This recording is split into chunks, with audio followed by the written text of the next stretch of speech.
Yeah. You know, that's the only difference between 5:30 and 6, but. Ken, did you have a good trip? I did. Nice. It was smoky as hell. Oh, I bet. Yeah. Oh, right. I was boarding the airplane in Jackson Hole. Yeah, I don't know if you've been there. Grand Teton's like 5 miles away and Yeah. they shoot up about 6,000 feet. You could barely see the mountains Oh my Mm. gosh. at 5 miles. I mean, it varied from day to day, but it was. But every day. And then I got home and what do I smell? Followed I you got fire there. smoke. Right. Got on the plane. You brought it with you? Yeah, I brought it in. I put it right in the airplane. Whoop. Yeah, that's crazy because from the airport, you're like, the Tetons are right there. I mean, it's like. Oh, yeah. You can reach out and touch them. Yeah. I mean, the water levels out there are just low. Was the snake really low? I mean, stuff we were concerned about, you know, crossing, stream crossings, that stuff was like a piece of cake. But they normally warn you that time of year, be careful. So what was your highlight? Huh? What was your highlight? Well, we were fishing, so we were catching some nice, I mean, it was slow fishing, we did catch some nice cutthroats that were running up to 20, 22 inches, so that's always fun. Are they stocked? Huh? No, these are native Yellowstone cutthroats. We were fishing the headwaters of the Yellowstone River. Before it comes into Yellowstone Lake. Yellowstone Lake is big.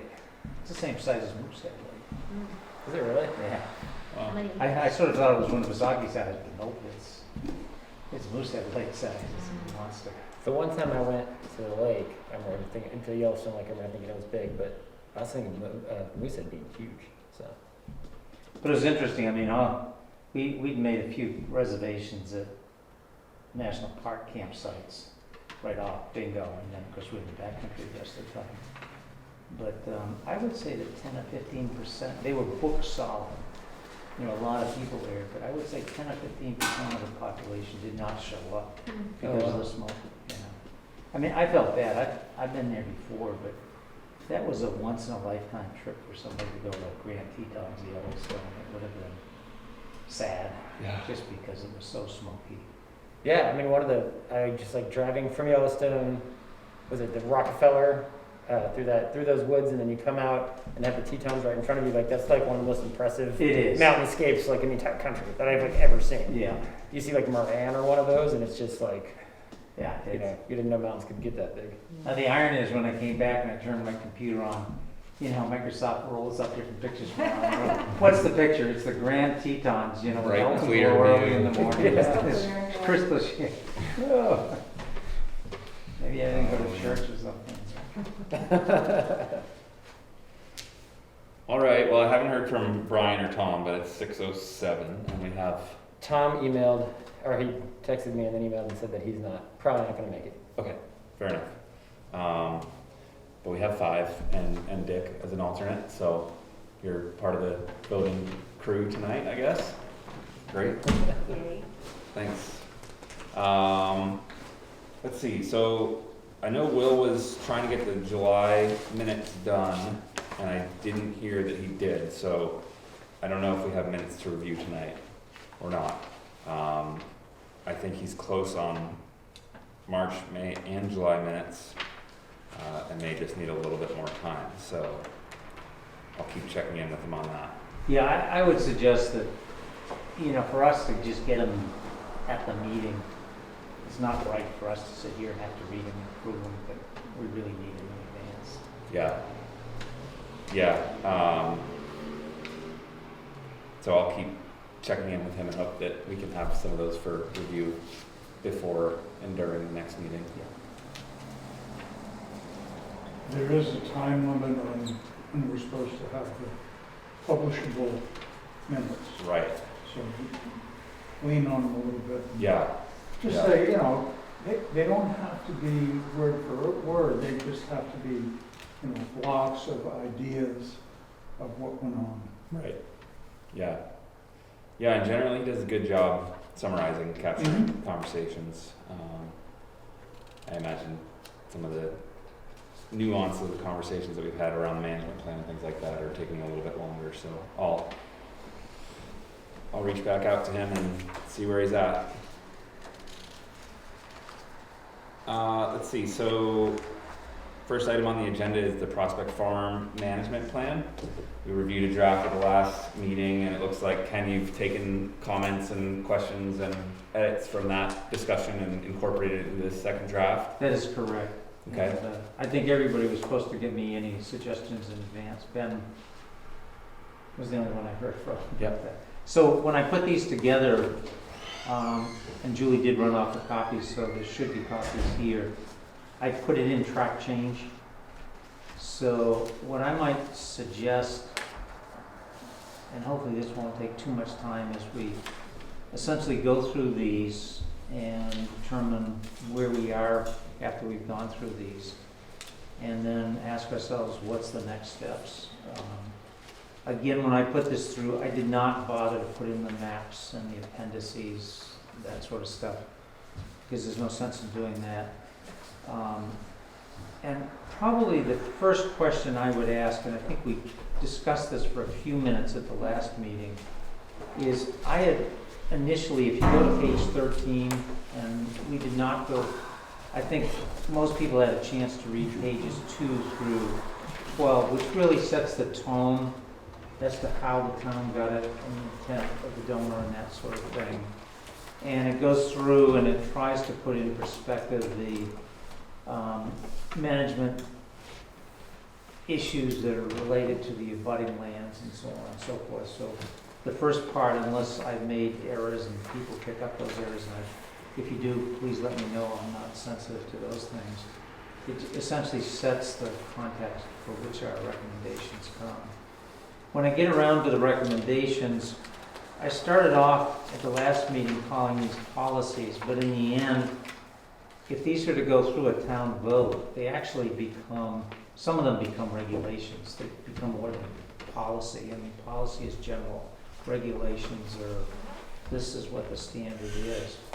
So as we go through these this evening, some of them really still remain as policies, like, you know, we're going to fix the signage up there to include X, Y, Z about history, so on and so forth. That's not a regulation.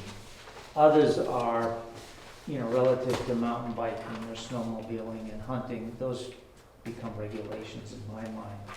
So as we go through these this evening, I think it's worth asking whether I've gotten these right at this pass here, but we did have that brief discussion. So that's sort of the big broad umbrella to take a look at. And I tried to change a little bit of the language to fit into the fact that some of these are listed as proposed regulations. And for the most part, there's not a lot of big changes. I mean, there were a lot of good comments and suggestions from the last meeting. I hopefully have caught all of those, and Ben sent me sort of his notes as well, which was helpful as I went through my notes. So why don't we just go through this and ask ourselves, is this where we really want to be? And again, we'll start with forestry. And I changed this from a policy to a regulation, which basically says forestry is a secondary and subordinate purpose. And remembering that in the earlier part of this document, it does point out that forestry can be a very effective tool for meeting recreation needs. It is not an either-or thing. The only thing is we probably don't want to go back to like the 1960s where it was kind of clear-cut for money, whereas that's not the purpose of the donor nor the reasons the town voted to accept it. Though, as we did discuss, there was a blessing behind that because I think that helped build up the Baker Prospect Farm Trust, which we have now for management purposes. And about the only other things, changes in this section here is the view shed openings and clearings around historical cellar holes as outlined in the forest management plan shall be maintained. That was another section I think we read last meeting. This was the best place to put it. And then the recommendation part here, and I don't think we made this at the last meeting, but I did insert it, and that is the Prospect Farm Forest Management Plan should be updated approximately every 2 decades by a professional forester. And I think that probably makes sense because periodically we may recommend to go in and do harvest, and trees do grow and it can change your feeling about what you should do, or if there was a major, like gypsy moth is somewhat of a problem in some parts of the state already right now. If there was a major change that happened from that, you want your forestry plan to catch up with those kinds of things. So, any further comments or suggestions on this section? Is that the same, that 20 years, is that the same time frame that we used for the last update, or was that 10 No, we were years? 03 and 2017 years, but, Okay. and I just put down approximately. I don't think you want to put down it shall, but I think it's good to put down that, you know, periodically you ought to update your forest management plan. That's just general practice. Yeah. This is maybe too nitpicky, but is it possible in the third sentence where it says forestry should be done following the guidance? Do forestry shall be done following the guidance provided in the plans? Yeah, shall is always legally a much more potent term. Last meeting, you had mentioned something about a wildlife study. And I talked to a wildlife biologist, and she had a lot of questions about, well, what do you want? Do you want an inventory? Do you want recommendations for habitat? What would you want out of a study by a wildlife biologist? That's actually B, the next section. Okay, Yeah. sorry. You When wanna we're deal ready, with it then? we can get to that in just a second. Let's just, Well, yes and no. It goes with the forestry. She's particularly good at patch cuts for habitat, so there is some crossover there. yeah. And in answer to that, on the next one here, what we listed here was a natural resources inventory. Because I think before we get around to doing the step that you're talking about, the reality is we don't really know on the ground the special resources that are out there. So this is a type of thing, not to say this would be the individual, but like Rick Van de Poel and so on and so forth. Do the inventories, they come out and they say, you know, these are the special things that you have on the ground. Then from there you can develop what is it that we're trying to, of those we're trying to preserve, and what are those that may be missing, but the potential is here if you manage the lands differently. But I think until you do the inventory, you may be a little bit in front of yourself in determining what prescriptions, just to try to get out of the ready, shoot, aim as opposed to the ready, aim, shoot strategy. So that's what I was proposing here, was first do the inventory. Based on the inventory, you can then take that next step. So look for unique situations, Yeah, something special. what community types do you have? I mean, normally those things would tell you, well, these are your soil types, because you may wish something, but your landscape may not actually be able to provide it, or will provide it very poorly. So typically an inventory, and some of that inventory is in the forest management plans, because some of the soils data, in forest management, because the soils data, some of that stuff is already existing.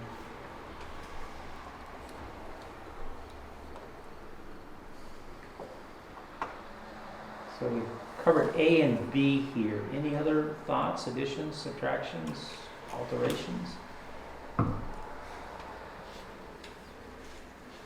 And that B is a policy, it's not a regulation.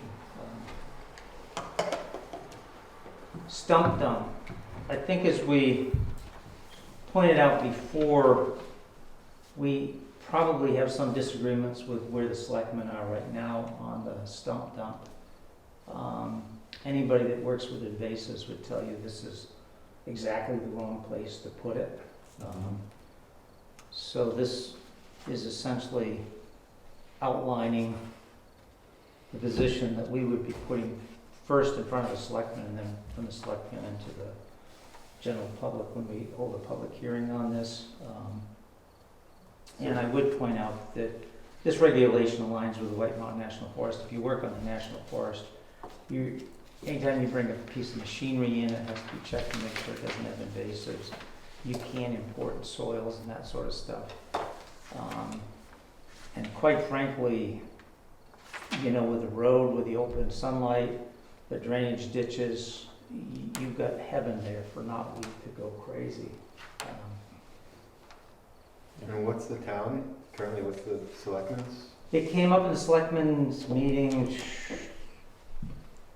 last month. I was unable to attend it, but it was, I did watch the video of it. And some people came in and said, we're using it. And the selectmen sort of concurred that it was getting full, but for the time being, they still wanted it to remain open. And is there a reason why another site can't be selected that's more? Well, that's what I'm proposing here, is we would work with the selectmen to see if we couldn't locate a better site. It's just, this is the wrong site. Mhm. And then it's a question of whether the town wants to go through that expense. And, you know, in addition, if they do close the Stump Dump, then you would move the forest gate out to the actual boundary, which is about 300 yards beyond. And you have the potential of converting the Stump Dump into a parking lot, Right. because the current parking lot up here is filled much of the time in the summer. Are there regulations on where a stump dump can be? That's what's. I've read through the state regs, and there's, I couldn't find anything that's specific about it. Did you look under solid fill? I did. I mean, they have a fact sheet and so on and so forth, but when you get down to, is there a formula? Was the one before this, the Mulloon Road, was that considered a stump dump at some point, or no? They were dumping brush and stuff there for a while, but. I don't think it was a stump dump as such. There are some pretty, or there used to be, some pretty stringent regulations on stump dumps. Maybe that's why I think Drew had one out behind Yeah. Were these theirs. And they had their. town regulations or state regulations? Do you recall?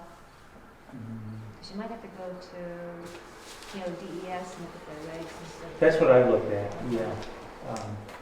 I think a lot of those regulations are probably, I mean, DES, and actually, I think I pulled it up when we had it, but that was probably like 8 or 9 months ago, the fact sheet from DES. And I don't remember the details in it, but it wasn't, you know, algebraic prescriptive. Right. Yeah. Look, the transfer station, I thought at one point that was a discussion, and I don't remember why that didn't happen. Because this has come up over the years that we've been on, prior to this board, this group of people on the board discussing it. So it seems like this is a good formal opportunity to make that case at a select board meeting, and then at a public hearing, and then potentially at a town meeting.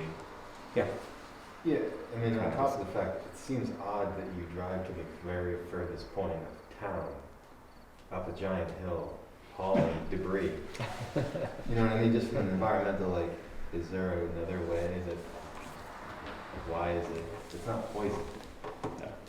And I think we also do have to address the point you made about the town equipment going around and spreading the Japanese knotweed, because I know they dredged the ditch next to my house, and now I've got Japanese knotweed, and I had to pull it up, and I've noticed it's on the edges of the road where they came up, and so I'm going around pulling it. Yeah, Well, it's small, you can get it, it's tough. but they're seedy. And a little bit of it, even though they chemically treated the Stump Dump up there, you can still see some of it starting to come back up, which is not unusual. Normally, you're gonna have to hit it a couple of times before you get everything here. Japanese beetles love it. I've noticed that, yeah. I know. It's like they're just gonna grow together, take over. Moving on to No? D, signage. This I put as a policy.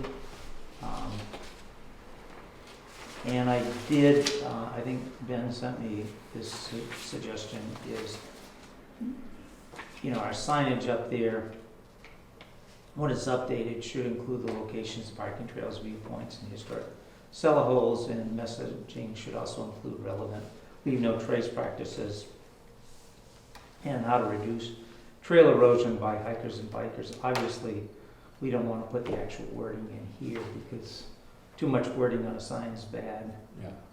These are the kinds of messaging that we would want to put on an updated signboard up there.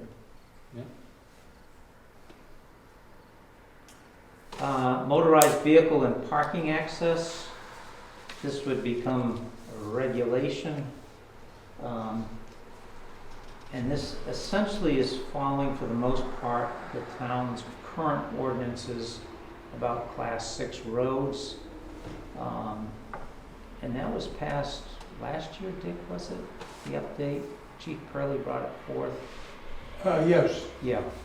And essentially this echoes that ordinance. It doesn't try to change it or anything. and it should, because we should be even-handed across all the Class 6 roads. Yeah. So the more we can help crafting words that copy that, Yeah.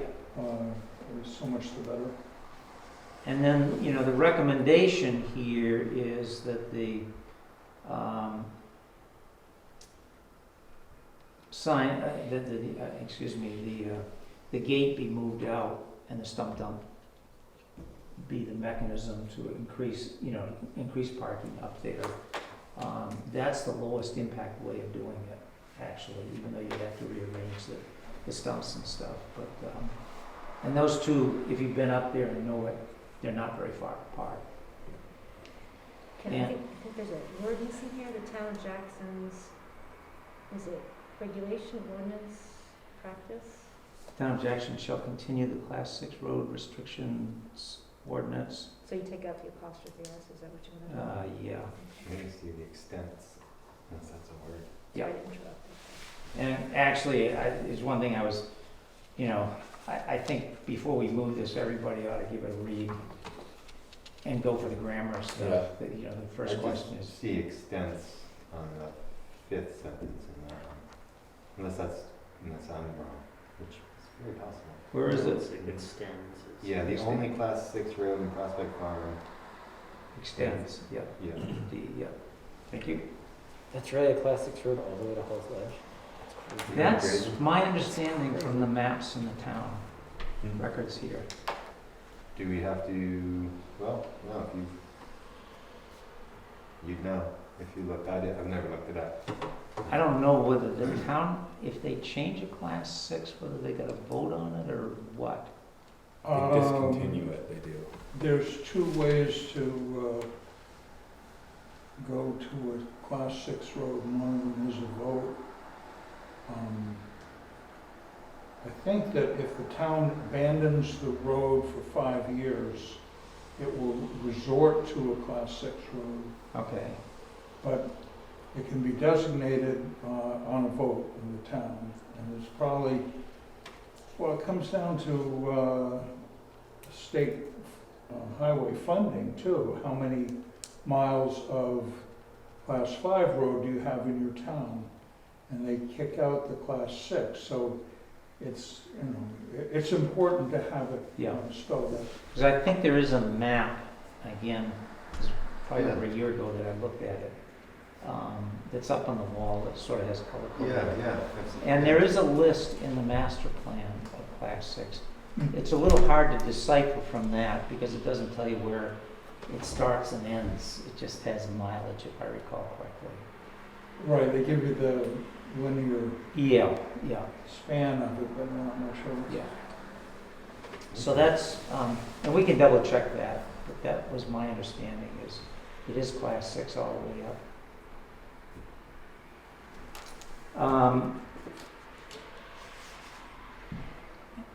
And then the recommendations here is, as I mentioned here, and I did, is to expand the parking in the summer. And then I also put where appropriate, no parking signs should be used at Forest Road intersection because, where the trail that goes up, the road that goes up to Hall's Ledge and the Bog Brook, when it starts to get congested, people can fill that parking spot. That intersection, that's not, it's anywhere from common sense parking to kind of blocking traffic parking at that point. And obviously, if people are parking there and there's an emergency, need to get through the gate to get up, Yeah, then nobody can get up because you have somebody whose vehicle is parked in that area. fire truck, Yeah, ambulance. yeah. So that's the recommendation part. Motorized recreation use, here, where we were at the last meeting, and really very few exceptions, it does say that there's no motorized recreational vehicles, with the exception of Class 1, which is the pedal hand assist e-bikes, which is where we ended up at the last meeting. And then a little bit redundant, and this does take the position that snowmobiling shall be prohibited, just because it's not logical up there. And number two is if you were snowmobiling like on Hall's Ledge Trail, snowmobilers going up and skiers coming down is a bad formula.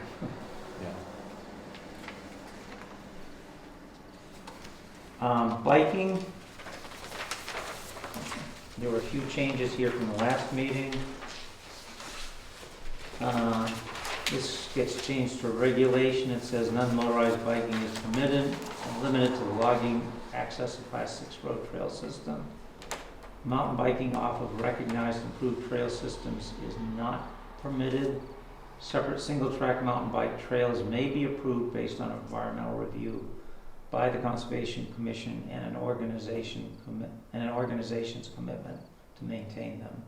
It's one thing to have a group come in and say, I'll build this, but mountain bike trails, like hiking trails, need maintenance to prevent them from becoming problematic with erosion and so on and so forth. So that was my understanding of the recommendation. And then just, even though it's redundant, I did put in pedal hand crank assist e-bikes, Class 1 e-bikes on Class 6 roads during the non-winters permitted. And the other thing we added at the last meeting was no fat tire or mountain bikes permitted on the groomed XC trails during the winter months.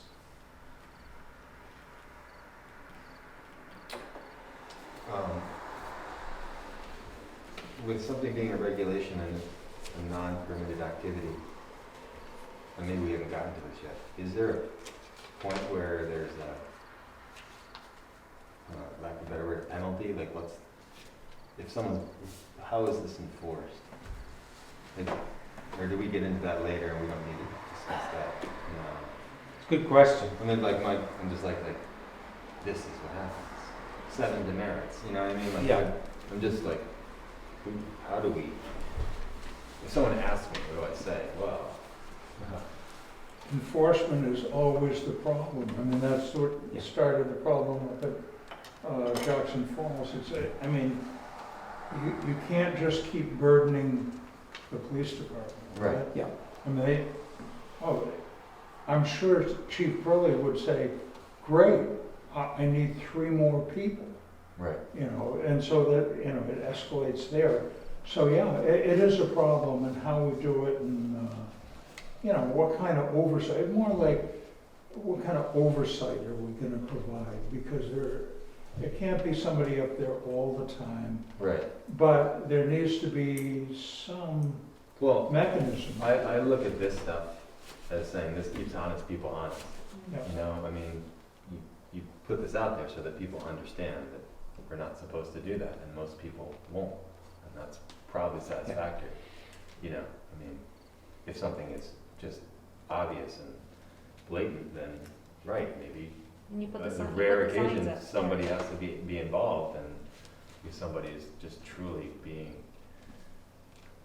harmful to something. But I just asked, it's like, well, you know, you see the guy fat biking where he's not supposed to, is it like, this is, you know, they're gonna get you, or, you know, hey, you're not supposed to be doing that. Oh, sorry, I didn't know. Thank you. Everybody walks away, and that's fine. Hopefully that's all. As I was going through it, I was like, what's gonna happen? Well, it's kind of like going to the falls, and I go to the residence parking area, and there's always a Massachusetts car parked there. I don't say. There was a just got married car parked there this evening when I drove by. Yeah, you're gonna ask them to move, right? I didn't say anything. Right, They're in yeah. bliss. No one wants to tow that car. Right there in bliss. It was all decorated. Well, I'm fine with, I mean, I'm not I just didn't know, I think just from my own head, as we're going through it, I just wanted to be like, oh, okay, right, like, but I think this is great because it allows people to communicate and say what's allowed, what isn't. You don't have to tell somebody what's gonna happen if you do the thing you're not supposed to, and most people who are going up there wanna follow the rules, because it's just a great place to be and a great thing to do, so. And that's why your sign has to be really good and, you know, get the highlights. I guess the best way that I might take a shot at your question would be is I know when I was working on Potentilla, which was the endangered alpine flower up here, and, you know, our recommendation was to designate it as off limits to the hiking public, because it was the hiking public that was killing the plant. And the Forest Service said, you know, we really, if we're going to enforce this, we need to make it a regulation. Because if it's just, you know, we go out and tell people, and they told us at that point that that was necessary to be a regulation, so that if they had somebody who was problematic, they could point to a law and do something about it. But it didn't mean that they had to have somebody up there every day to do something. But if you didn't have the regulation, they couldn't couldn't enforce it. Totally agree. So, Yeah, if you see a, and I'm going to guess that many regulations that the town has on fireworks and that, if somebody reports it and the police then go and find it is an issue, they have something to work with to resolve it. But they're not going to go around every time they just hear a firecracker. right. So I think this is in that same boat. At least that's where I would interpret it. Yeah. But the selectmen and, you know, Chief Burley may raise the same question you Right. Yeah. Yeah. Well, I know the chief bought a bicycle, one of the motorized bicycles, But it's not a Class 1 e-bike.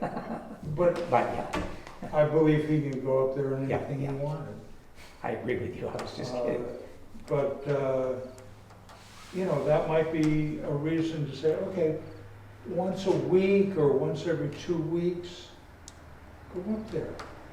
Spend an hour, you know, go up on a Saturday and see what's going on around there and use the bicycle and access the trails and So you're saying the PD bought an e-bike?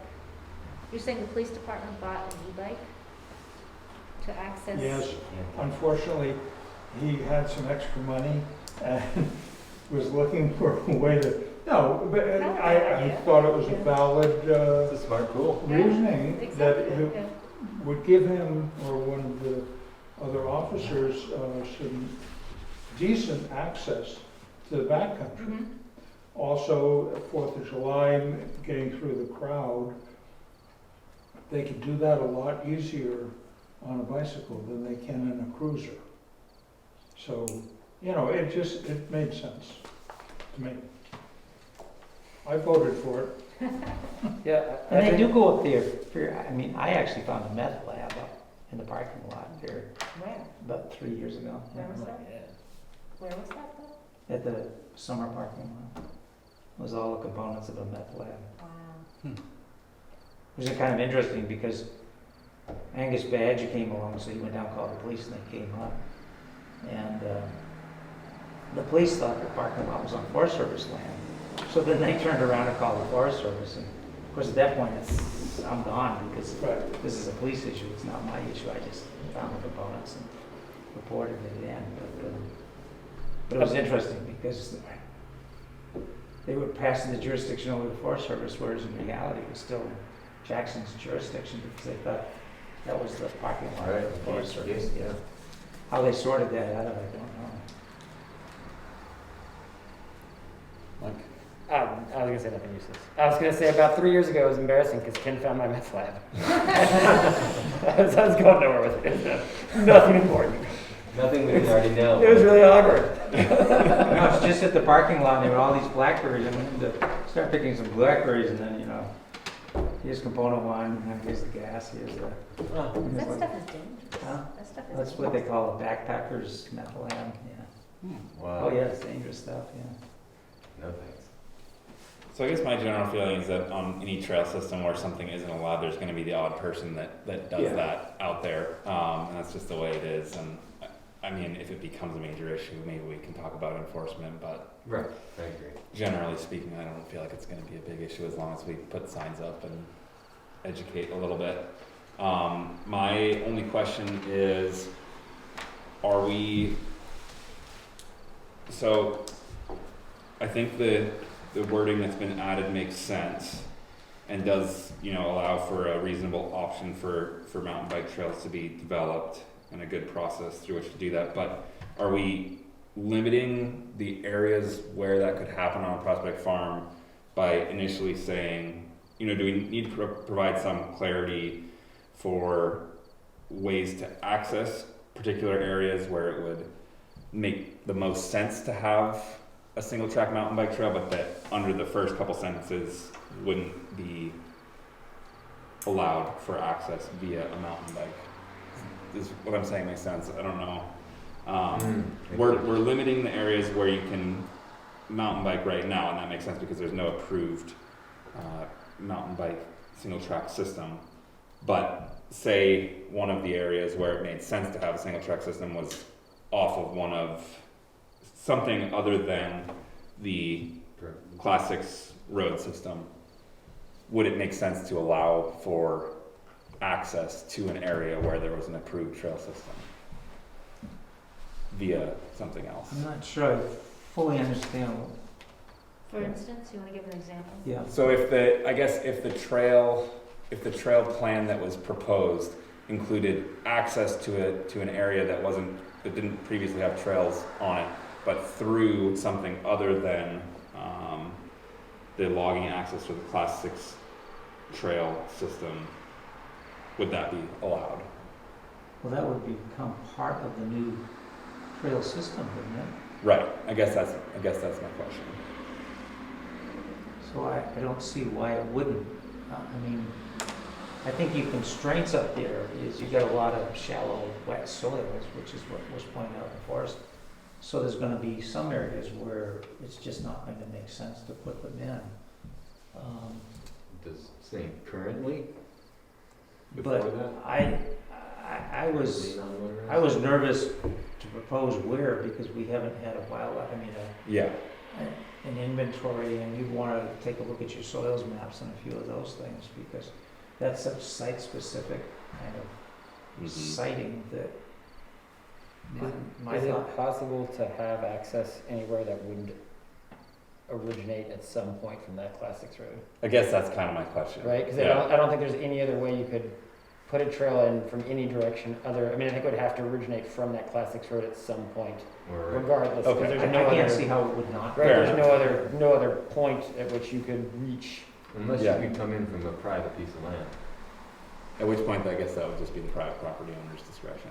Well, but then But what if you you're just not give them- accessing, you could access Prospect Farm from Valentine, you could access Prospect Farm from the Forest Service, you could access, so technically that's not the Class 6. road. Valentine right now, it's posted that you can only Right, mountain but, bike on the existing, right, but if he was to, that's correct. I think what he's saying is that if someone else gave leeway and it wasn't one of those two items, would that sentence there possibly be enough to deny the trail because it didn't originate, it didn't come in from that point? I don't think that I don't- says this though, does it? I'm, Yeah, it might be nitpicking. I think that if the only way to access a potential area where there might be single trail systems developed is through logging access to the Class 6 road trail system, then I think that answers my question. I mean, my intention, whether it was right or wrong, with the language here is, it's not denying any possibility. It's basically saying is, bring us a plan and we'll look at it. Yeah. I guess maybe what I'm asking is, so the Class 6 road goes up to Hall's Life, but then say there are ski trails that go off of that. You're saying that basically any access through those ski trails or something like that would be part of the new trail system that's proposed. Yeah, and this is talking about single track, Yeah. whereas right now, what we're saying here is you can bike on the Class 6. It's not actually saying limited logging access in Class 6 Well, the logging access like Hub's Loop and that, those were all old logging access Okay. roads, Okay. to my understanding. Yeah, I got you. That's good because that was gonna be my next question, what some of those things were considered. I understand that we're in the bike, section. I almost, and I don't know if this, maybe it gets, we talk about it in a different spot, but I would like to see just the idea of a mountain bike single track trail to be open to running, hiking, walking. You know, it's not just mountain biking. I mean, people do build trails that are designed for mountain biking, and they might say, hey, this is too dangerous and we don't want people walking, running on this, but just so that it's, people don't feel like, oh, they're gonna build a mountain biking trail. The trail would, as I would see it, would be a trail for everybody to be able to use snowshoeing, yeah. hiking, running. It's really just a way to get into the backcountry Yeah. of these areas, and not just there, but just like anywhere we talk about trails, they should be multi-use and not considered mountain biking trails, because I think that at this point, that's becoming it's a tricky, there's so many different types of trails, there's so many different types of mountain biking, but now when people really think of mountain biking, they kind of think of a man-made, new style mountain biking trail, which is not, I mean, it's possible that's what would happen, but that's not really the goal. So I just would be careful that someone doesn't think, oh, we're talking about building trails like they have at Hurricane, which Like are flowy, berm trails that are beautiful and awesome, and that's pretty cool. But I just think, I don't know, maybe you guys have a feeling on that as well. I wouldn't want to have that word mountain biking put this into guys who are showing up with full face helmets. I think it depends though, I mean, I'm guilty of hiking at times to go up to like Black Cap, and I'll go up to Red Tail or something. But there are, what's it, Sorrento, is that what it's called? Yes. You know, you don't want somebody hiking up there. No, you don't. When somebody's coming down. 'Cause Right. No. somebody's gonna get hurt badly or killed. Right, I mean, those are, Yeah. that's a fully committed mountain biking descent trail. I don't know if any of you have been up there, but Yeah. Oh, yeah. they're doing Yeah. a boulder jump that's 10 feet wide. Yeah. Oh, yeah. Yeah. I mean, we love it, but it's like you don't expect to see a hiker. I run all that stuff too, and Yeah. I'll run up and down any trail that I feel I want to, but I also understand that, hey, this is a trail that people are fully committed to when they're descending, and you are not on their radar. Well, I assume it has warnings all over the place. Yeah, let's say this That's is an the case. uphill trail, you know, Yeah. no riding your bicycle up. Because you have to stay on the trail, but if you're hiking or running, you might be just doing some trail maintenance and running the trail at the same I time. mean, I hiked it up once and I realized this is not a place to hike. Yeah, again. It's just- Sendero is pretty aggressive. Yeah. That seems like your point, right? Like that's not what we're Yeah, trying yeah, to I propose. wouldn't and want that, let's- I don't want people to get that idea, because when people think of mountain biking now, I just talked to somebody about a mountain bike race, and they asked, oh, is it more like the stuff, is it a downhill kind of course? And I said, no, it's just traditional mountain biking, Yeah. you know, what we've always done, and now people get this idea, oh, I don't know if that's the kind of riding I would do. It's like, well, mountain biking isn't just about toting your bike up and bombing down, but that's what's popular, it's becoming the sort of more popular end of it, within a certain group, but it's expanded into Yeah, people. my recommendation would be to not try to address it here because it depends upon Mm. what kind of trail is being proposed. I mean, I even think of, what's the place off West Side Road? Marshall. Marshall. Yeah, You know, I've walked through there yeah, once with my dog and I realized this is not a place to walk my dog. Mm. right. It's not posted, but People are gonna be coming into those bank turns they're committed. banked, and because they're banked, they Yeah. can carry a lot of speed and they can't stop. And it doesn't ride well if you're not carrying that speed, Right. because that's what it's, And that's why and then there's other places, like, you know, over near underneath the power lines and that, or what's the one the knot? yeah, You could walk that safely because Yeah. you're so slow when you're going around, Right. because it's just twisting around like crazy. well, I think I would wait to see what's being proposed and then make that decision as opposed to try to write it here, because I could see a mountain bike trail that's good for walkers as well. And I could see some like what Sorrento, isn't that what it's called, the one that comes down? Yeah, I can't think of it now that you said Surrender. Sendera. Yes. I was Yeah. gonna say surrender. Sendera. I would not wanna see mixed use on that. No. No, I don't think I don't think the Conservation Commission would suggest it. Well, who knows, I guess that's true. But I'm just saying, I don't know if it would hurt to put mountain biking multi-use, because you could decide down the road that there is mountain biking trails and there's multi-use. But at least by saying it's a mountain biking multi-use trail, that seems to be our common goal at this point, would be try to make it be a multi-use. And if down the road you could build a truly mountain biking trail, that would be cool too, but I don't know. I just wanted to get that out there. And just like with the mountain biking e-bikes, the idea of people going biking is starting to change. And the idea of mountain biking to some people is this, it's basically a motorcycle without it, even without an electric brake, and you have 170 millimeters of travel. It's bigger than my first dirt bike. I think not to push that down the road would the Conservation Commission would have to make an approval based on that, but I don't know if we could include. I can't think of what topic heading this would fit under, but just the balance of any decision that we would want to make for any future usage should be weighted towards multi-use. Yeah. But I don't know what topic heading that would go under, because we're not talking about adding new hiking, walking, or snowshoeing trails. We're just talking about under that heading. So Yeah, and that's why I kind of didn't get, like, do we connect the two? Because I honestly feel like there should be more hiking and running, the ability to do that without a bicycle as well. So that's why I'm sort of like, well, Maybe that goes under more section 3, if we feel like we really, oh sure, Like- future recommendations. future recommendation. If we feel like that, if we feel strongly about it and we wanna say something, I think it makes sense to kind of keep this how it is, because this is a section that's specific to mountain, to Okay. biking. Yep. But I'm then fine if we with that. wanted to make something under section 3 that Yeah. says encourage, in the future we encourage trails to be multi-use, you know. yeah, okay, Makes sense. I like it. Yeah. Okay. Overnight use and camping, pretty straightforward, essentially going with the ordinance that exists right now.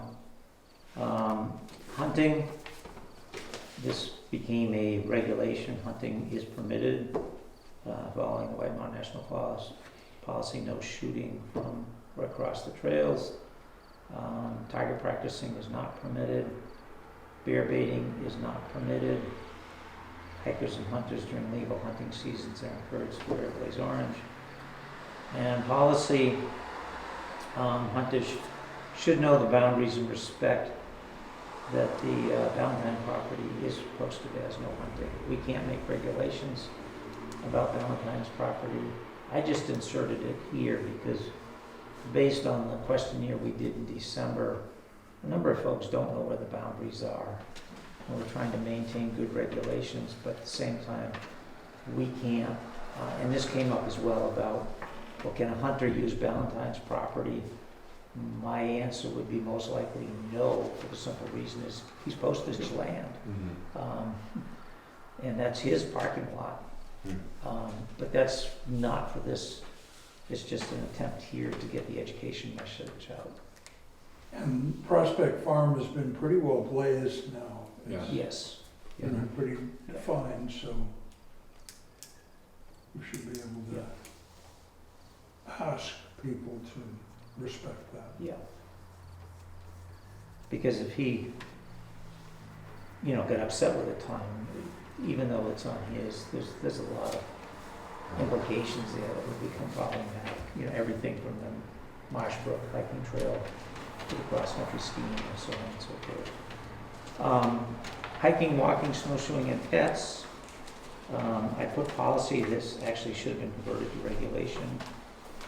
When the roads and trails are not groomed, walking and exercise and pets is permitted. When the trails and roads are groomed, for XC skiing, then walking, and I think we recommended getting rid of the word "and" microspikes, because it's essentially a form of walking on the groomed trails.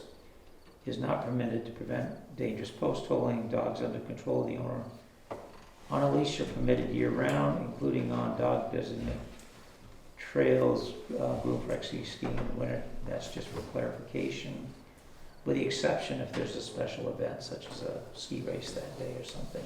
You don't want to be mixing those two together. And then, and there is no language here, this gets back to the mountain biking, about adding additional trails. It probably makes sense to just put in as a policy, additional trails, like mountain biking. Let me insert that here. Yeah. The same kind of language. Yeah. Yeah, I think that's Yeah. good. Just so that, I think that basically satisfies what I was after. I just didn't want to feel like one Yeah. group was being left out and that they Yeah. just I think this turned to is the something place. else and we're. Because later on, there's a recommendation that if Lyons is interested in selling his property, Exactly. which would create a new set of possibilities up there that does not exist right now. That's great. Okay, XC skiing,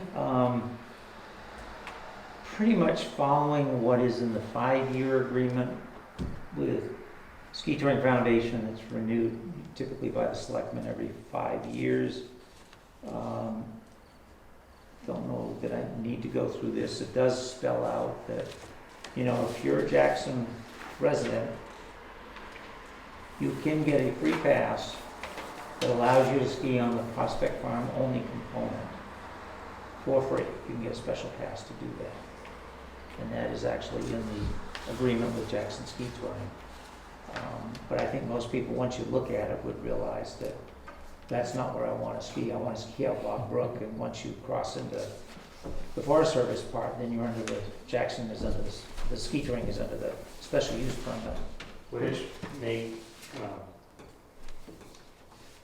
would it make sense to just name the trails just so it's spelled out since those? You could, but I didn't, for the simple reason is like when you go out Quail Trail, you have the same Right, issue. It's a gate. Okay. Yeah, the gates are there.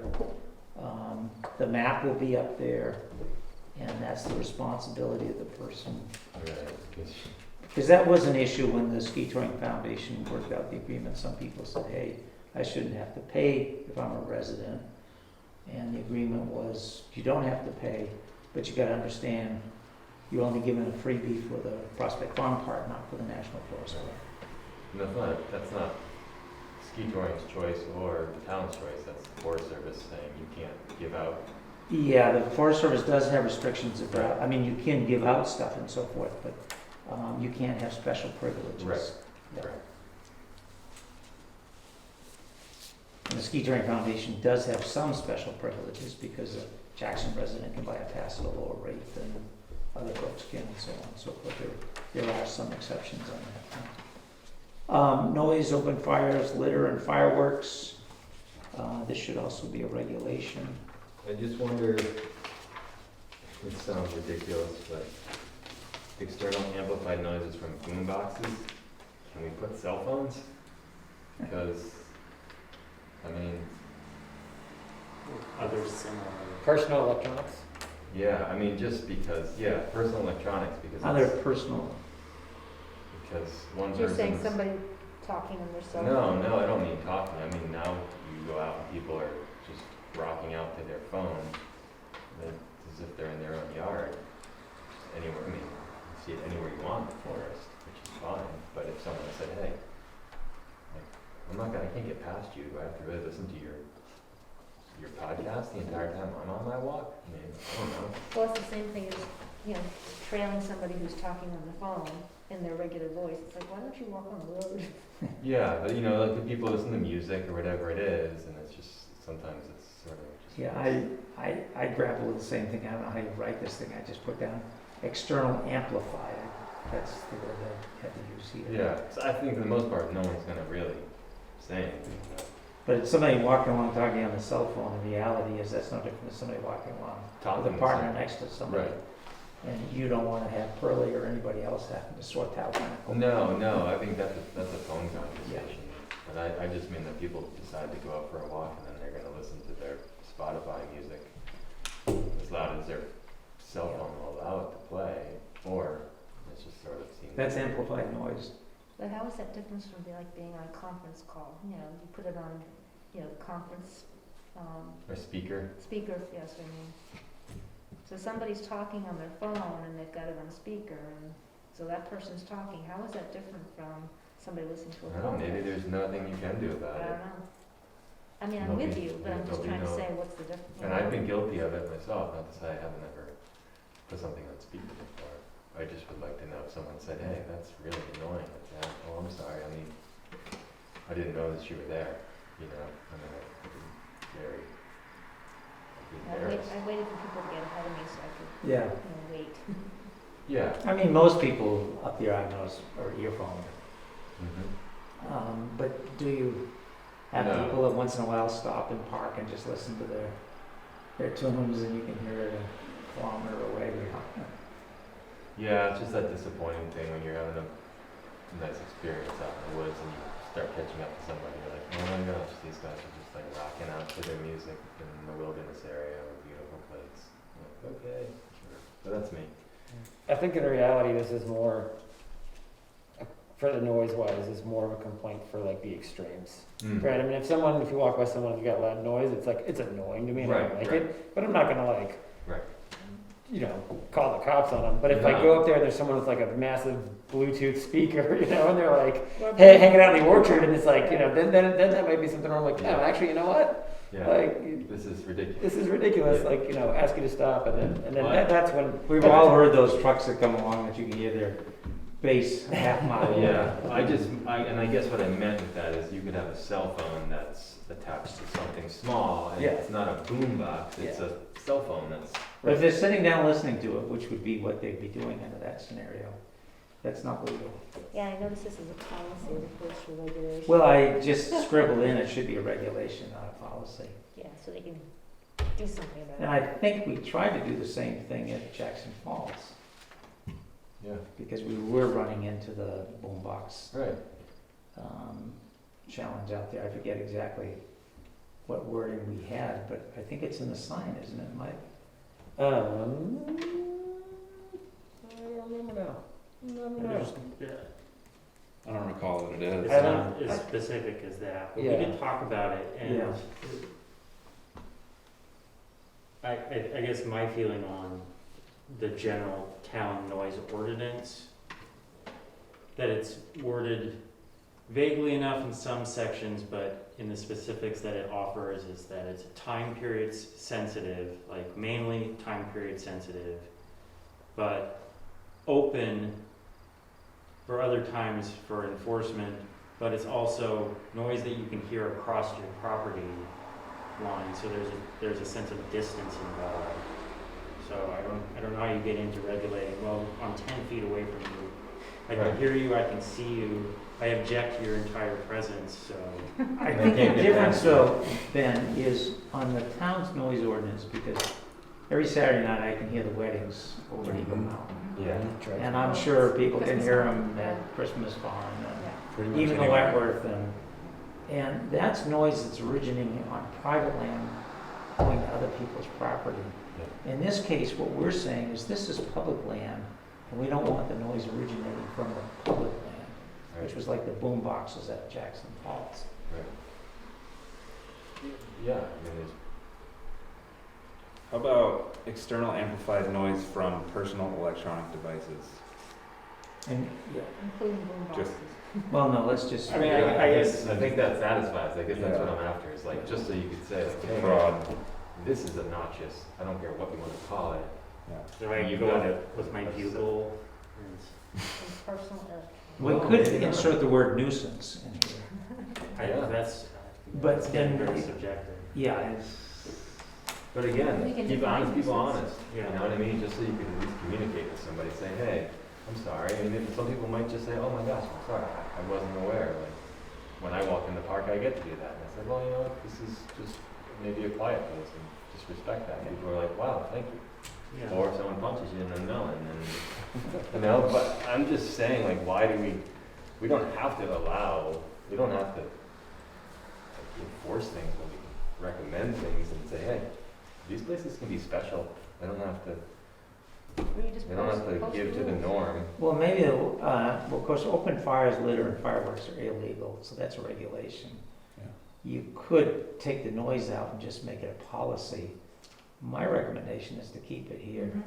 Mm-hmm. Make it a regulation. Yeah. Yeah, Yeah. I like the way that you worded it last, but I don't know. And that just I- seems to capture external amplified noise from personal electronic devices. Yeah, I think that feels Sounds like like- it hits exactly what I was. So if it's a kid screaming by you, that's just okay. I mean, they're not Because gonna they open say the don't gate- let perfection get in the way of They're not progress. gonna open the Right, gate right. for Harleys and their radios blasting. Get a key. And like I said, I really see this as the extreme. Yeah. Like, and this is not getting, I don't see this being touched unless there's like an extreme, like such a flagrant violation and misuse of amplified noise that it's like, oh, there has to be something that we can do. Yeah. You know, I mean, I just can't, I see people like it all the time playing music and it's like, it's your choice, it's how you decide to, that's how you connect with the, with the outdoors and I can't tell you how you should connect with the outdoors. But then there is a kind of line where you then cross where it's like, okay, like you can't do this, like you can't, I don't know, blare porn or something like insanely loud on the top of Mount Shakurwa, right? Like there has to be some kind of Right. like regulation or line that you can Yeah. be like, here's the thing. I think this presents a platform that could be semi-educational for people who don't recognize that maybe it's not like we're gonna call the police on it so much as just be able to at least stand back and say, hey, this is the platform. And understandably, I'm not gonna freak out because you're listening to music, but there's a line when you just wanna be able to say like, hey, maybe you didn't know this, but, and then you have a place to stand with it. And you don't have to go anywhere with it. If someone starts to be irritated, you can just simply just get away from it. Because it is slippery, right? It's a slippery slope and you can't really necessarily tell people how they can interact to some degree, like how they should experience the outdoors. But there is like, I feel like a line that at some point it's like, this is extreme.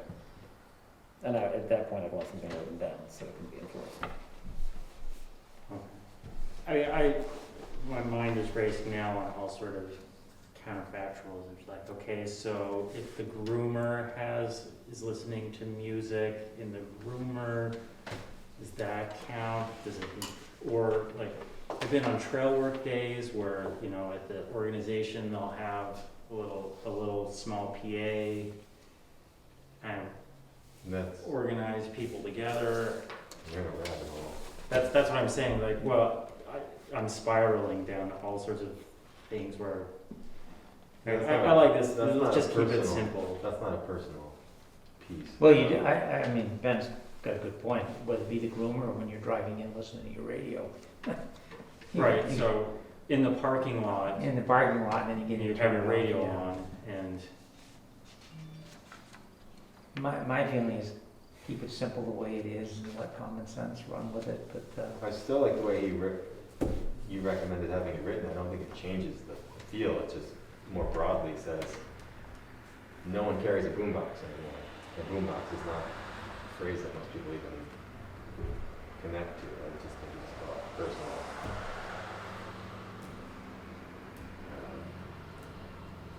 Electronics. But I'm happy. I don't. I mean, If we you just- could change boombox to portable speaker, which encompasses that entire class of, well, what I've got is external amplified noise. And I think by external, we're covering some of this because it means like it's in your car and it's not getting projected past that, that's still internal Right. in my mind. Yeah.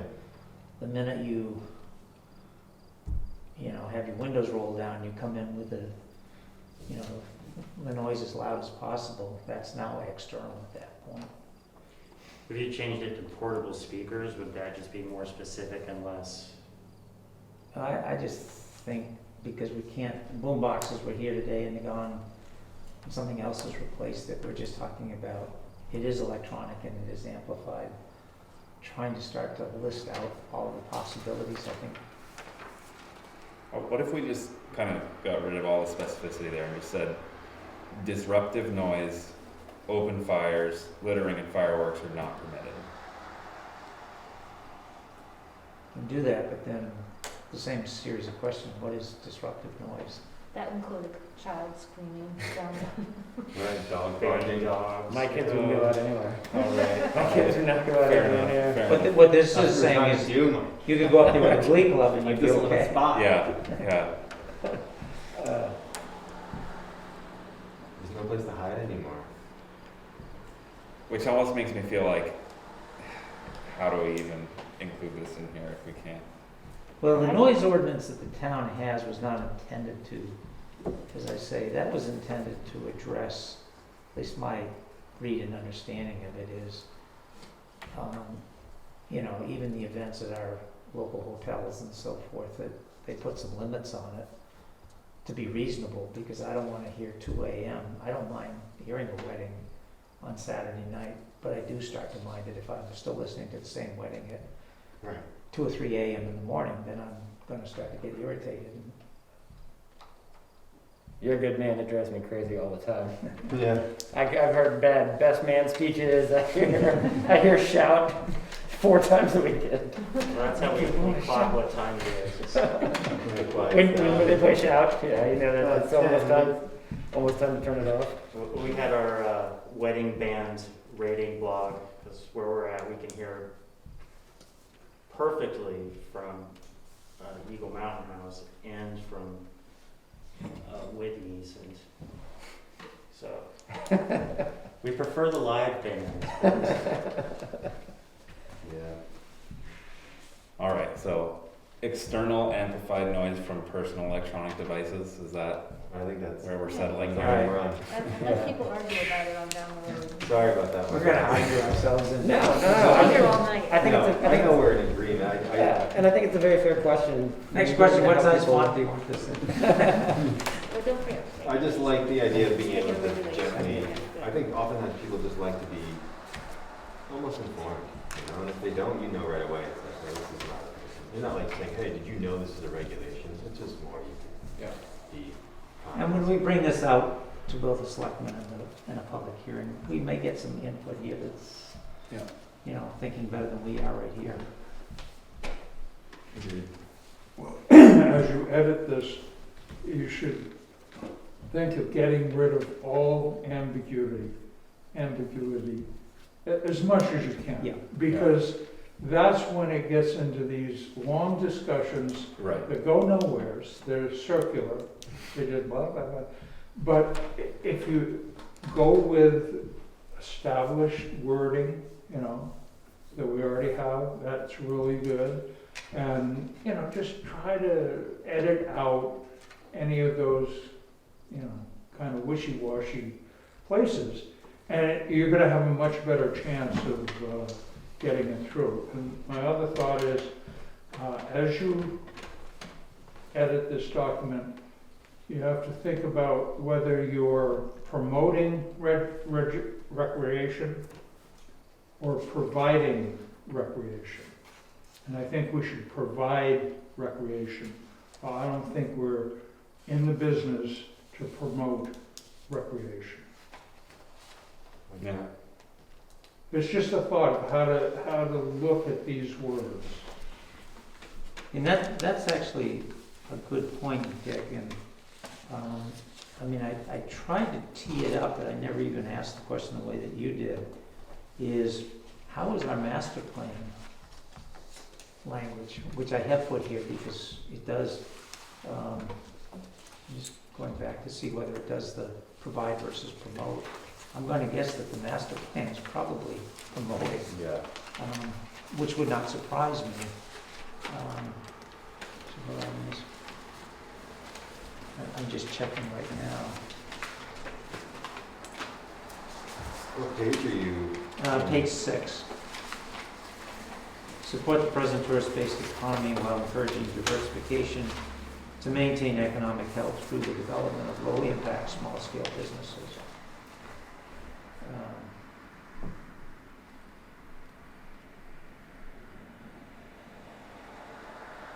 Actually, the language here is, I think, in line with what you're talking about. When I look at the master plan language. It says in fostering the ability to properly market products and services. And of course, like ski touring was put together to diversify the economy of Jackson. It was actually put together by the innkeepers. They promote, that's their whole Yeah. business is to promote. The AMC promotes. Yep. That's their business. I don't think we should be in that business. And I don't think we're doing that. Okay, Yeah. I thought that was a way to look at it. Yeah, no. And kind of, when you're coming to the wording, it may help sort out the words that you use. Yeah. Take a second when all of us read it, we should ask ourselves whether we're falling in that trap. Yeah. Recommendations, the first was, and I don't think we had any changes on these, the first three, and then there was some suggestions for some additions. Suggesting that the town explore options with Jackson Ski Touring for greater efficiency. As I pointed out, the town plows up almost to the Jackson Ski Touring Foundation, went a lot, and then stops, and then Jackson, and vice versa. The town hires people to go out and mow the fields in Prospect Farm and cut the view sheds. Jackson has a trail crew in there doing that in part, but not in whole. It might make sense for a quid pro quo to be worked out between the selectmen and Jackson. So it's a recommendation for them to explore whether some of these options might make sense for both entities. It has no conclusions, it's just a recommendation to explore those. The second is to continue the general and cooperative MOUs with the National Forest. The third was, to explore whether the Lions property had fair market value. Because, the Conservation Commission does have funds available for such uses, and what's in there seems to be in the approximate range of what that property may or may not be worth, to be determined. And obviously, if the landowner says not interested. Have you looked to see what he's assessed at on the, I looked at the appraised value. so what's his? Last time was, don't take this as gospel, but I think it was like in the 60K range, 60,000. Understanding it's landlocked, the town had a cat fight over that. Was gonna go to the Superior Court, and then the landowner at that time, I believe, was not Lions, I believe it was actually Carter, if I remember the record. They withdrew their case, and the town attorney at that town sort of said, see, we were right. They have the right, if you're landlocked, by state law, you have the right to negotiate out the ability to take timber out, but you don't have carte blanche rights to use other people's property to do it. Well, you have no frontage, we have frontage regulations, you have, Yeah. it's not on a class 6 road. Now, how the current owner would look at that is up to him, not us. This is just explore with him if he's interested. It would be a nice addition. It's a park that, for whatever reasons, the Bakers were not able to purchase at that time. It is landlocked, and it would allow a lot of additional trail connections up here that would be nice loops that. Absolutely. And I know he said that he entertained the trails, but the problem is you build a trail in this day and age, it's not inexpensive, and landowners change overnight, and then all of a sudden your investment is gone right after you put it in. Should We have a legal easement or something. Should we make a recommendation in today's meeting to reach out to? I feel like we've talked about this for years and years, but it's never My actually made a step. thought on that is, let's get this whole plan accepted. And this is a way of seeing whether the town and the selectmen also buy into this concept. But even though my understanding is the conservation fund is entirely under the jurisdiction of this commission. It's unlike all the other funds.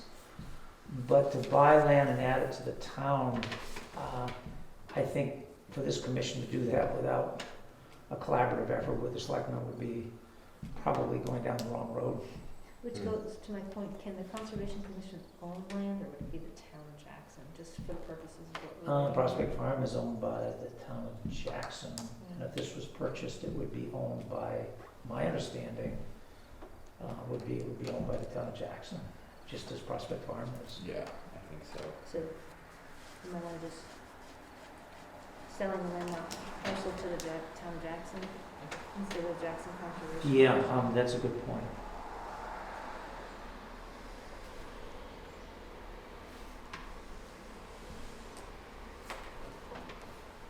So the existing conservation, okay. I will fix that, but thank you, that is a good point. Number 4, which is the new edition, and I was struggling to try to get this out so that Julie could copy these things quick before this meeting. Was brought up about the adaptive role in climate change that Prospect Farm. And obviously, there's sort of 2 elements to this. One is Prospect Farm is sort of an adaptive strategy to climate change because of its high elevation, its ability to provide something that frequently isn't being provided in the lower parts of Jackson now just because of where it snows and doesn't snow. This past winter would be an excellent example where you couldn't snowshoe across country down here in the valley, but you could up at Prospect Farm. So that's kind of an adaptive ability that Prospect Farm. But the second part here also gets at, as you put in culverts or bridges or whatever, you got to start thinking in terms of it's just like 100-year floodplains. Yeah. The 100-year floodplains is not a static thing, and they're changing dramatically with results of climate change. So it is recommending that best management practices to protect existing trail and road infrastructure from more frequent major storm events. Yeah.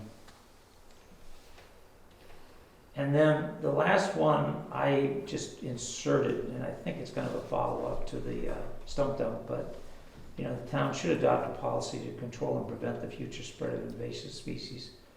Your cheapest way of dealing with invasives is prevention. Mm-hmm.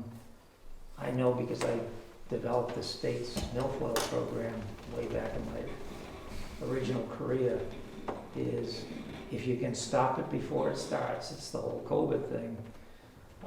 It's far less expensive and it's far more effective. And once it gets out there, like knotweed, you're now in a management. You are not in an eradication game anymore. Like if they wipe Yeah. wipe down the dozers before. Yeah, you aren't going to eradicate knotweed unless you are willing to spend more than this town spends every year, twice over.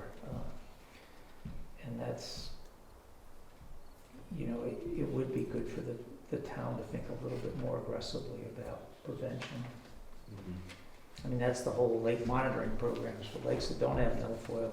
You have the boat monitoring system because the first place that comes in is a boat launch site. Mm-hmm. And it's far cheaper to stop it there than it is to let it get going. Once it's, like Winnipesaukee, once it's gone, it'll do its thing. So that's where this is, which gets us around to next steps. Let me throw this out as a concept, is if people can send me any suggested edits, grammatical, now's the time to do it. Yeah. I think it's more sense to have everybody has an electronic copy. I will send out this electronic copy. Okay. Electronic.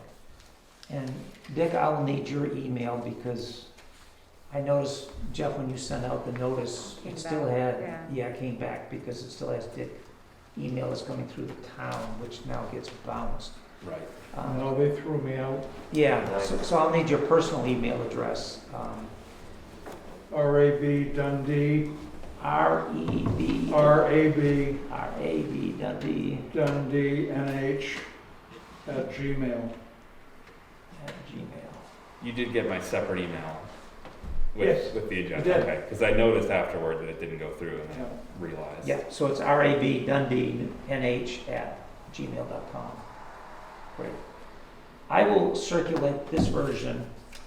I will take these track changes out, if everybody's agreeable to that. Yep. And if people can get me their edits, suggestions, afterthoughts, within a week, if you're like me, either I'm gonna do it quickly or Yeah, you read my mind, So- I was like, yeah. So you'll add what we did happening tonight tonight or and never? circulate it. I will do those changes tomorrow and send it out. And then We'll proof it. We'll- have you proof it, Yeah. then that gives me time to also, after I get your, within a week, I'll assume if I don't hear, I'm not getting anything. And then I can try to insert the appendices and stuff so that we then have a draft full copy. We can take a look at that at the September meeting. And then if we're comfortable, then we would, my thought would be the next step would be to take it as a preliminary show to the selectmen, that is, send it to them in advance, get on their docket, and just present it to them for their input. And then see what input we get from them, and then following those steps, however long it takes, but the objective would be to then, afterwards run through with the selectmen, is then schedule a public hearing on this. And then it begs the question, do we want this on the town warrant, or do we just want selectmen blessing? My thought is, if this is gonna be regulation, it should go to the town warrant, is my take, but others may, and the selectmen may think differently, but we'll get their feedback when we get there. I think that because the forestry plan was voted on by the town, that was the way that it was done originally. The first one in '03, Yes, the Okay. first forestry plan that came from Forest Land Improvement. Yep. 2000, 2003, 2003. Yep. I think. Was voted on by the town. as a warrant article. So I think that this should go to the town as a warrant article. Yep. And you have the steps just right, although don't hold back on the timing. Don't try to squeeze it Right. too close to the That's end. why I was proposing Yeah. the timeline I had. Because you're Yeah. doing it just right, and get, a public hearing early enough on so that you have time to adjust anything that really, has Yeah. offended people, or they add to it. I mean, you've got lots of very good minds out there that are gonna read it and have something to say about it, so give them time to, Yeah. one, absorb it, and then have something constructive, hopefully. I think we're in a pretty good position to do that, being it's July and your process makes sense. Yeah, And I also think that the fact that it would be on a town warrant would just raise general awareness about what we're trying to do, and hopefully more people would read through it. I mean, public hearing would accomplish that to some extent, but I think the town meeting would motivate more people to understand what the management plan is all about, so I think that makes sense. Great. So I'll get this out tomorrow to everybody, give you a week, and that'll give me time, because I've got some other commitments in August, to put it together for our next meeting to just, I'm not sure we want to, hopefully at that meeting, we're not going through with it the way that we are now. It's Right. more like, here it is, you've had a chance to read it, and Yeah. I'll try to get it out, a little bit in advance so you have a chance to read it, but that's sort of the time to catch any major boo-boos before we say, we as a Conservation Commission want now to present it as a draft to the selectmen for their input. Great. Awesome. Thank you, Ken. Excellent. Much appreciated. Great. So just a few other things here. Real quick, I just want to put on my Upper Saco Valley Land Trust hat and also my Conservation Commission hat still, but announce that a community listening session for the Dundee Community Forest Project is being scheduled for September 30th at the Whitney Center. 5:30 p.m. the doors open. I think it goes from 6 to 8 for the actual listening session. That's obviously an opportunity for everyone in town, whether they're on a board or just members of the general public, to come and contribute their thoughts on how that forest should be managed and express any concerns or interests in the property that they have. And so we're really trying to encourage as many people as possible to show up and contribute to that discussion. There will be marketing materials, flyers and stuff like that generated at some point in the next couple of weeks, I think, to provide more information. And ideally, you know, the Conservation Commission, the Planning Board, the Select Board would all be there, and a bunch of the public as well. So September 30th, Whitney Center, doors open at 5:30. I think it goes till 8 p.m. On that note, I agree with that. That's something I'm going to ask about. Is there any update in terms of progress and maybe I don't feel like I know much. Yeah, the process is going really well. Fundraising is going really well. The closing date had initially been scheduled for the end of this year, December of 2021. It looks like that'll probably be pushed back to June 2022, but only as a matter of a couple of different grant application processes and things like that. The project is going very well, so Awesome. yeah, it's exciting. Yeah, they Yeah, I've said been they asked were- about it, and I said, I don't want to, I haven't really heard anything, but I heard they had 10% to go on their fundraising goal. Sorry? They had 10% to go on their fundraising goal. Right. Wow, But that's for all the projects that they're doing. that's amazing.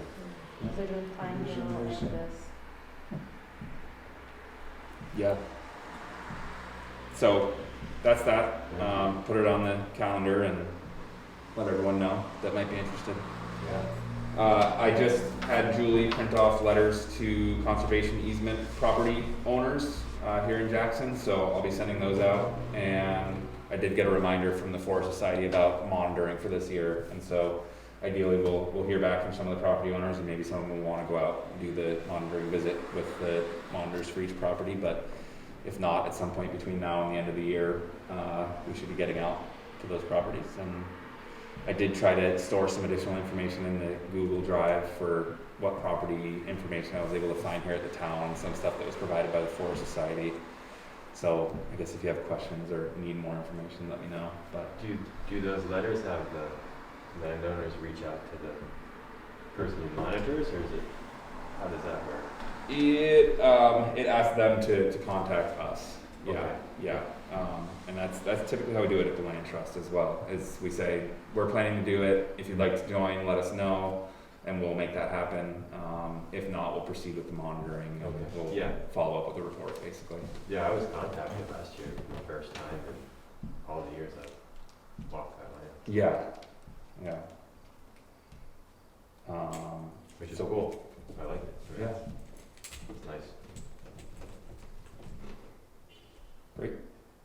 And then Pam, the item that you wanted to chat about, the covering of the, Oh, I got the email from Phil Davies, who was the chair of the Conservation Commission for quite a while.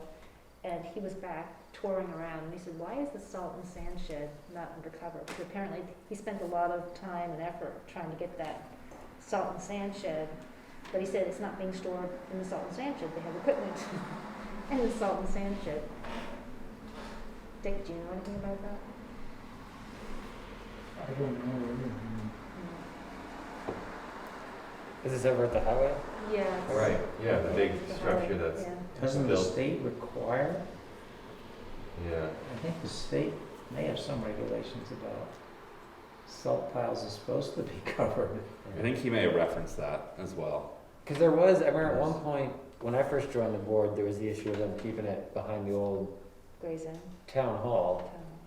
And I Behind the remember, fireplace, fire station. and it would just, you'd just watch it, and it would rain, and it would just go straight into the river. Right, it goes right into the drain. Yeah. Goes across, and then Well, But he said now I guess it's up at the new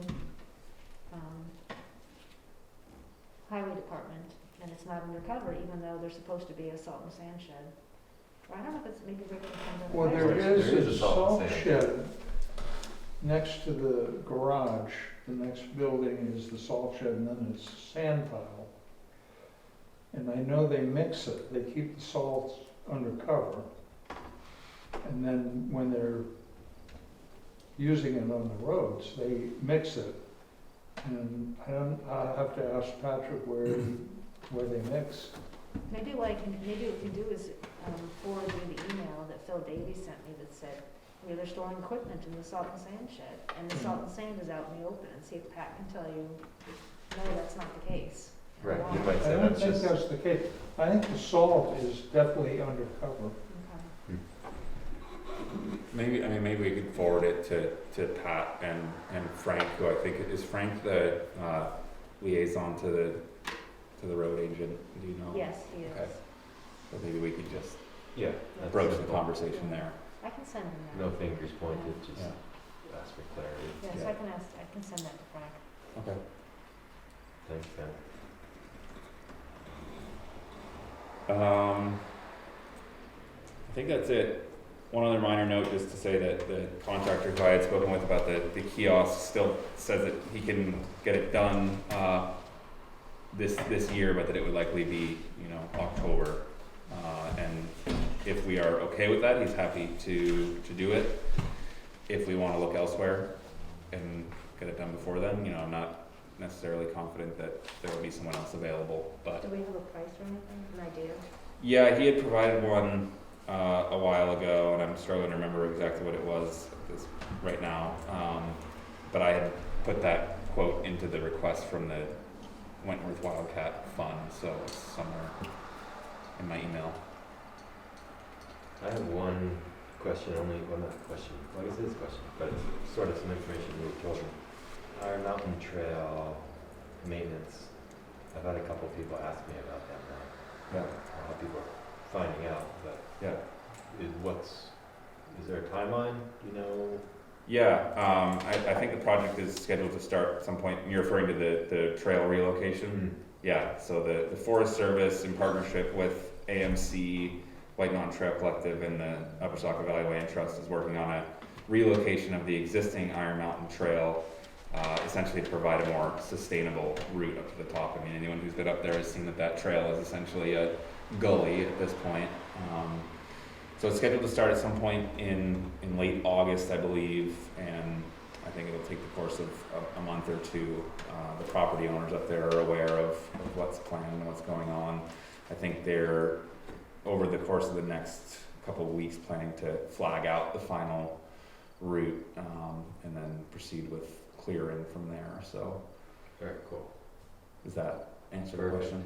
Yeah, I just. So the trail will continue to go through the field, and then Yeah, once it goes in the wood, it starts to become a gully. A gully? yeah, it'll basically take a hard right after going through the two fields and getting back into the woods. It'll take a hard right, and there will be some I don't want to say switchbacking, but some. There's an old Jeep road back there.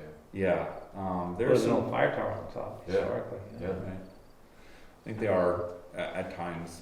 I'm more familiar with what's going on the actual easement property, but I think up above they are at times planning to tie into some of that old either logging or Jeep road infrastructure. So. Cool. Is there any talk about parking issues?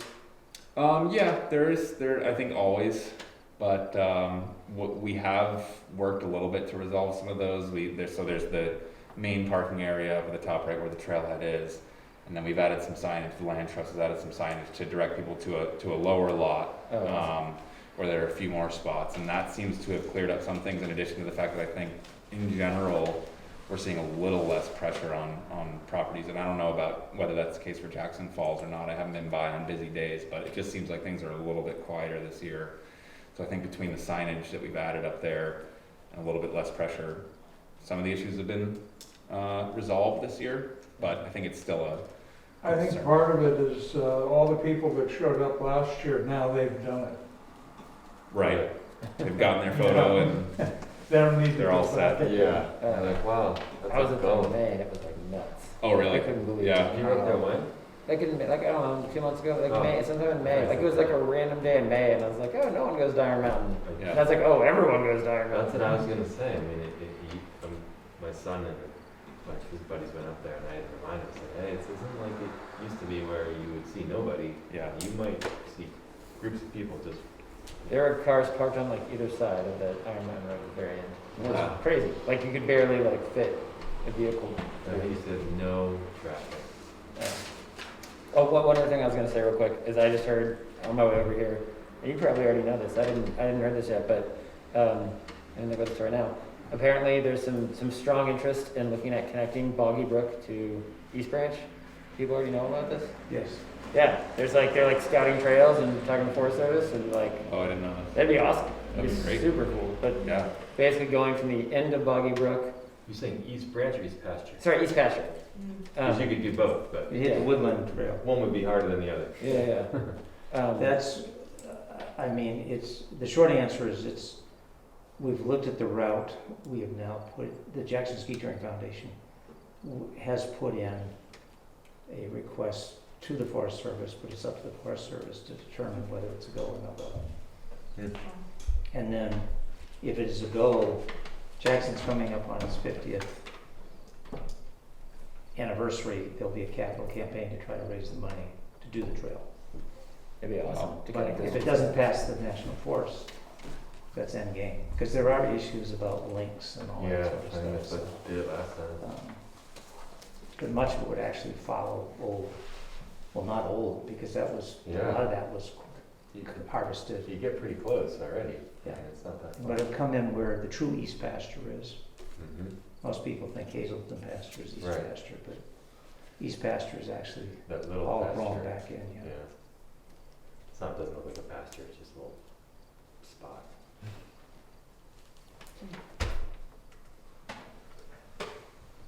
So the rumor's true, it's being explored, Well, That's what I heard. I was excited when I heard it. I thought that'd be. but it's not anything definite. yeah. Just one more thing. First permission, second funding. Just a short thing at the falls, there's some deer paths that are coming in around the steps, you know, the new steps we put in. They just keep doing it. They can't walk down the stairs. The AMC It's steps, the the ones steep that we, steps, yeah. the steep You want an ones. They've escalator? got that one going off to the left, it's a path, practically a path now, with pine needles on it and everything. It's- Hmm. Should have built a ramp. We need big stuff to block those things off. What do you always say? Signs that just say poison ivy? I know, I was gonna get the, Caution. cut I some, know, cut that's some it, blackberry brambles and stick them in there, yeah.